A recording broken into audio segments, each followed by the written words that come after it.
Hi guys, welcome back to my channel. My name is Adetayo, your favorite girl on YouTube, and this is These Impressions. So I'm so glad to be back here today. Yeah, it's been a very intense couple of weeks. So I've not been on YouTube for a while. I've not been addressing everything about immigrating to Canada for a while, but today I decided to do a video because I got a little bit of a free time, and I decided that I'm going to be discussing renting in Canada.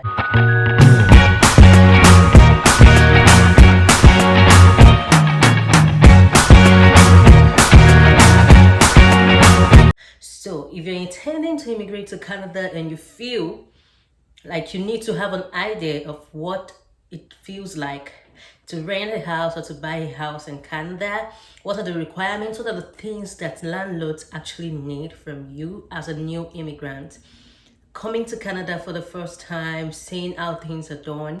You need to have this conversation, okay? Because it might kind of come as a shock to you when some things are being asked from you, even as a new immigrant. Okay, so yeah, that is the purpose of this video today.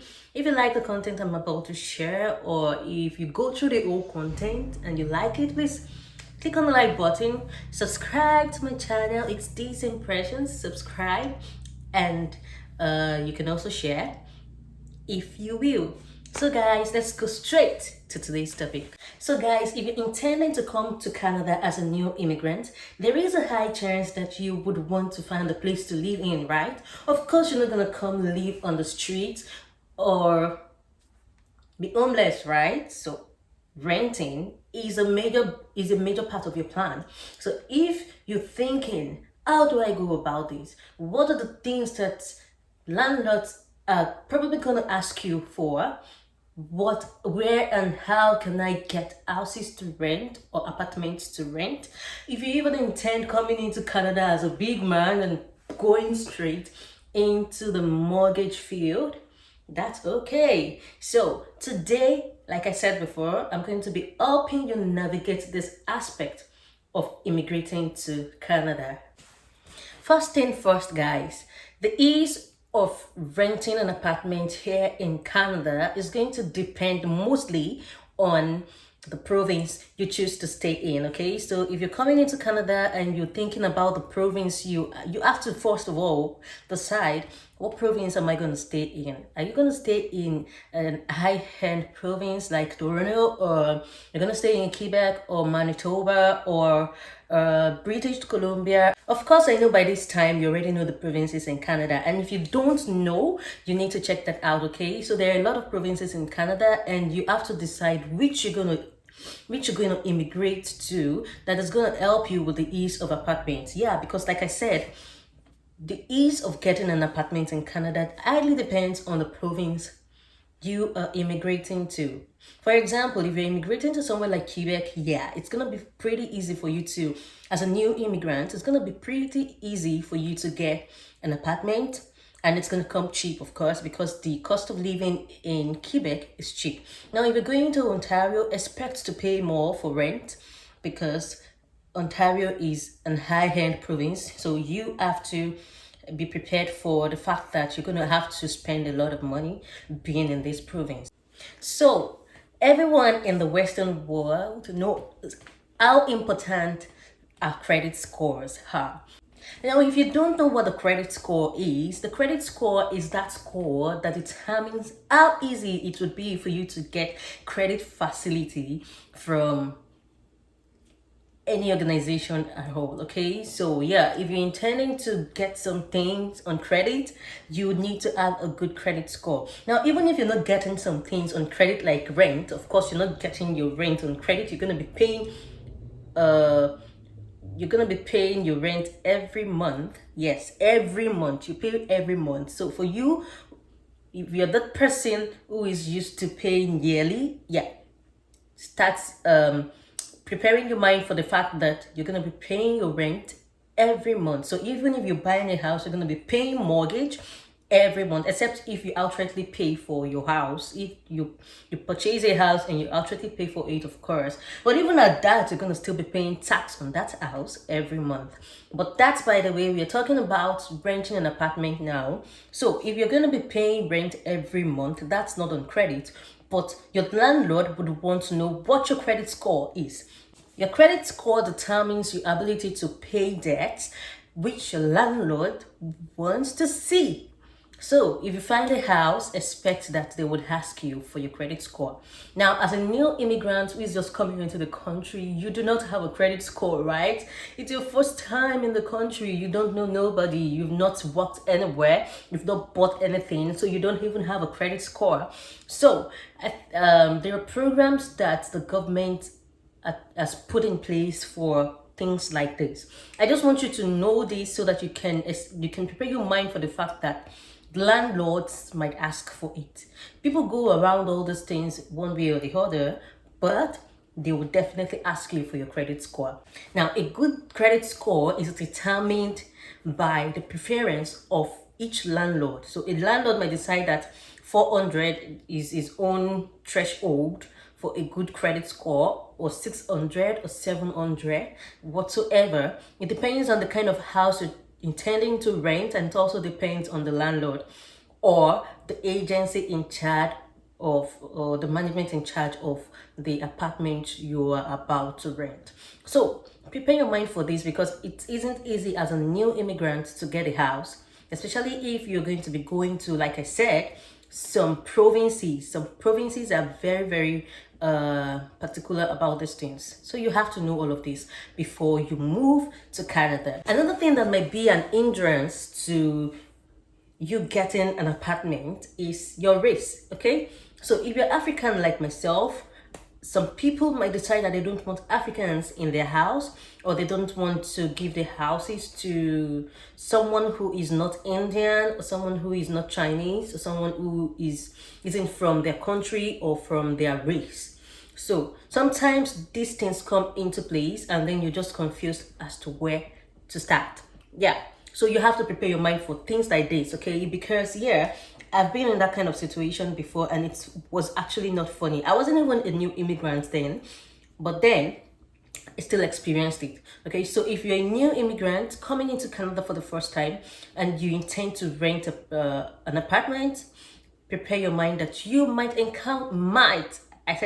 you might encounter something like this. And if you don't, you are lucky. Another thing your landlord wants to see is the fact that you have worked somewhere before. No, not somewhere before, sorry. Another thing your landlord wants to see is that you are working and you are earning a bi-weekly salary, because most of the employers here pay bi-weekly. So your landlord wants to see that you are earning good money and you're able to meet up with the rent monthly, because your landlord is probably paying mortgage on the house you're about to rent to.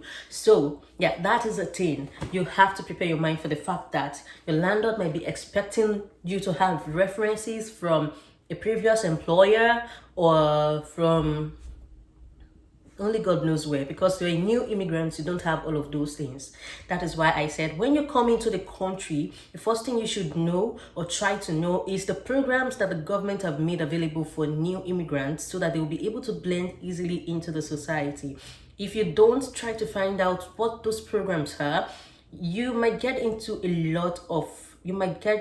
in a lot of issues, and you might find it very difficult to navigate yourself around the society. So please try to know what is applicable to new immigrants before you even take a move away from your home country. So I'm just going to reiterate the fact that your landlord might expect you to have an employment offer or employment letter from your employer, just to show that you're working. Like I said before, your landlord rather, might ask for references from your employer and all of that.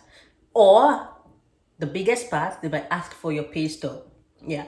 So they want to see your letter of employment, they want to see your pay stub, they want to see references from your employer or from wherever before they can lease their house or lease the apartment out to you. In some provinces, the landlords would expect you to have your first and last rent ready before they can lease their house to you. So you have to it depends on the province anyway. You have to have your first rent and your last rent. Well, in Quebec it's not the same. I don't know, though I heard that some people do ask for it, but that's not the law. Okay, you just pay your first rent and you're good to go. But in Toronto or in Ontario, you pay your first and last rent. That's the first and last rent. Yeah, you pay your first and last rent before the landlord would agree, or before the landlord finally delivers the keys to the apartment to you. Okay, so yeah, prepare your mind for that. It depends on the province. Like I said, I don't know about other provinces, but I know about Quebec and I know about Ontario. Ontario is first and last rent. Quebec is just a first rent and you're good to go. And yeah, sometimes they might ask that you pay some other outgoing expenses like insurance. Sometimes they might ask for security fees. It depends on the apartment, okay, and it depends on the management of the building or whatsoever. So yeah, prepare your mind for things like that, okay? Even as a new immigrant, life can be a little bit tough because you're trying to get through or trying to get used to the system and all of that. So watch videos like this so you can have good knowledge of what you might encounter on your way. Well, I haven't heard all of that. I know the next question on your mind right now is, how do you actually get an apartment in Canada? First thing first, most people get apartments through online sites, okay? So you have to go online and you have to use apps online to find your apartment, okay? The most popular one in Canada is Kijiji, and yeah, there are so many other ones that I can't begin to mention right now, but all you have to do is go online, try to see whether you could get an apartment online, and that's it. That's the most popular way of getting an apartment in Canada.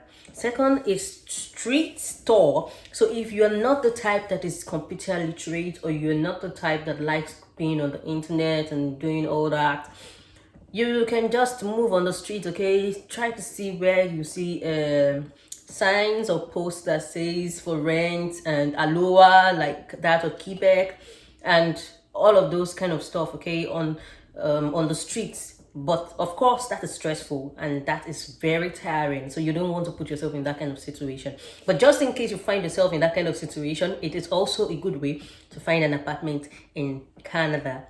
Another way to find an apartment in Canada is through referrals, okay? So you might tell someone who knows someone who is looking for someone to take his house, or you might just continue somebody's lease.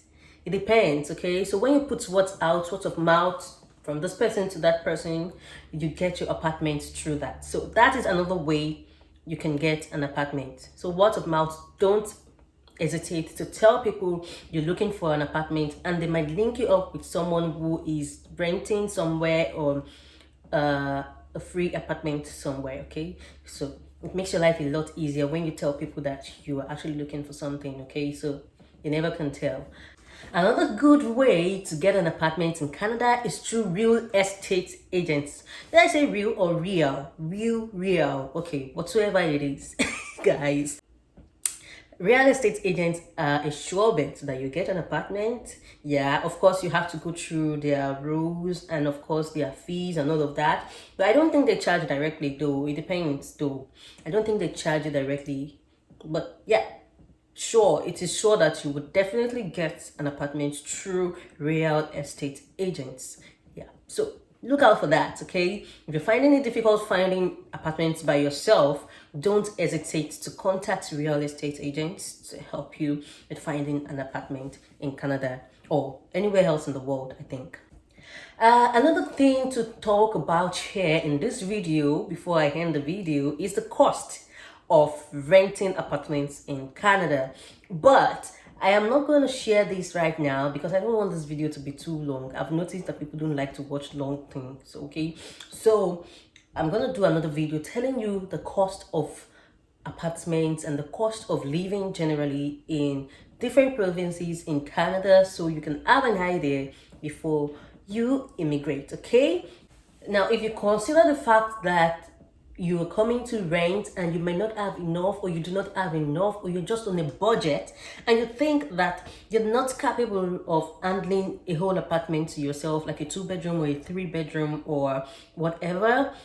Another thing you can do is to share an apartment with someone. So you can be someone's roommate, someone can be your roommate. You get an apartment and then you put it out there on Kijiji that you need a roommate and you share the bill. Now, I have done that before. Yeah, sometimes it gets difficult, but you can work on it, and it helps you to save a lot of money. So you could consider being roommates with someone, having a sublet or something, and you'll be good to go. Guys, this is the end of this video. If it was a little bit helpful to you, please let me know in the comment section. And you can also just click on the like button to encourage your girl to do more videos. Okay, so yeah, guys, I'm gonna end it at this point. See you guys in the next video, and please subscribe to my channel. These Impressions is the channel to be. Subscribe, and bye for now.